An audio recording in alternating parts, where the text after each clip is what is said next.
Hello everyone, this is Zooc, and today I'm bringing you a new logo design video, or I guess a better term to use in this particular case would be an emblem. So it's an emblem for one of JP's new shows called RollPlay The West Marches.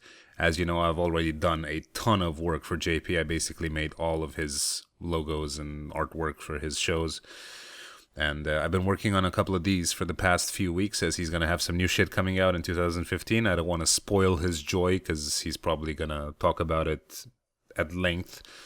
But this one I think was the most interesting of them all and the most cool looking and the one that appealed to me the most. So I wanted to get a video out of it before Christmas because I'm not going to sit here for the holidays. In case you missed my last video, I said there that I have been dealing with a severe attack of gout for the past couple of weeks, almost a couple of weeks, and it left me basically incapacitated for a few days. I had to keep my foot up at all times. I couldn't actually touch the floor, like it hurt incredibly much even when letting it hang down at my desk. So I had to employ pillows in a very creative way to be able to get any work done and put my monitors at a very weird angle, and I was sitting here going numb in various parts of my body, just waiting for this whole thing to subside. But it's going away now. I can actually walk without a cane, and it feels good.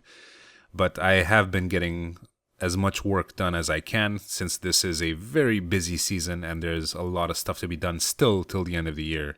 A lot. But I'm going through it slowly and steadily. So anyway, let's get back to this whole design thing.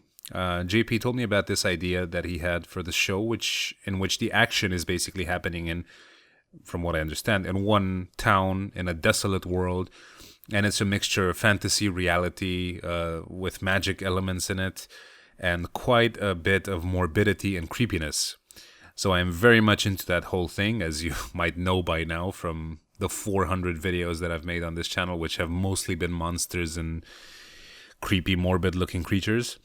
So when he told me about that, I instantly saw this image in my mind. So I wanted to push for this concept as much as possible.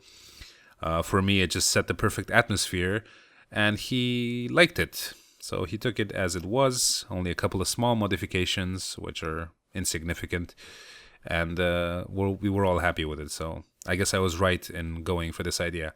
So for me, the whole creepiness mood is set by the moon and the tree. That for me signifies the eeriness, something that a feeling that you would get when walking through a graveyard at night, basically, like the uneasiness, the feeling that someone is watching you, you're in danger, something like that. That to me is the moon and the tree. That's it. I don't think there's anything more creepy than that.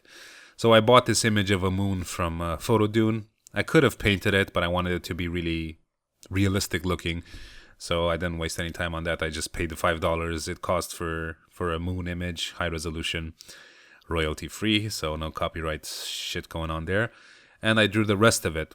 So the inspiration came from the way Blizzard does their announcement patch banners, I guess. They have these very cool looking title emblems, and I've always wanted to make stuff like that. Like that for me is really fun to make, because you get to stack up all sorts of axes and skulls and orbs and rockets and whatever the fuck the patch implies.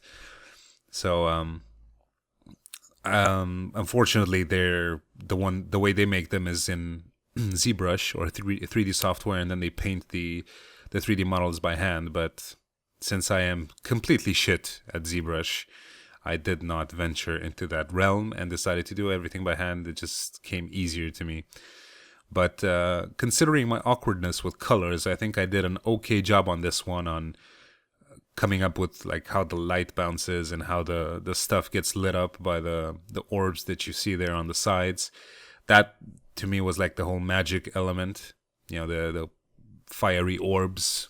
So I tried to incorporate like all the ideas behind the show into this one emblem: the creepiness, the morbidity, the, I guess, ancient feeling of it all, the magic, and the wood textures in the back signify like the post-human wipeout thing. Usually in post-apocalyptic movies, when people restart from the very beginning, you'll see like there's a lot of the cities are run down, and a lot of the wood that they use on signs is like very eroded, and I wanted to convey that feeling through using all of these elements together.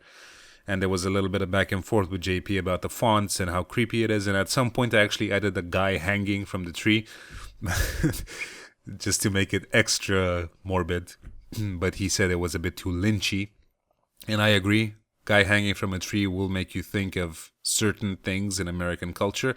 But seeing as I'm European, we've never actually dealt with that sort of stuff. So for me, it's just, oh, guy hanging from a tree. Okay, that's creepy and morbid.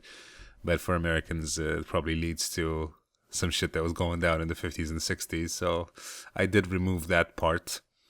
But I'm very happy with the way the thing turned out. And I think it's pretty cool looking. I'm actually proud of it. And I had a lot of fun doing it. So it was successful.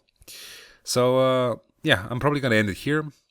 This year, I'm taking over baking for Christmas. So that's why I'm going to be pretty much absent until just before New Year's, when I'm probably going to make another video, and then after New Year's, when shit will settle down, I'll be able to get back to a steady rhythm of maybe 2 a week or so. But yeah, I'm making the Romanian Christmas breads this year, cozonac, for you Romanians. I have some new techniques that I want to try out, and hopefully they will be successful, and they will make for some awesome desserts. But yes, Merry Christmas, enjoy your holidays, please rate that shit if you enjoyed it, and I will see you guys next time. Thanks for watching, bye-bye.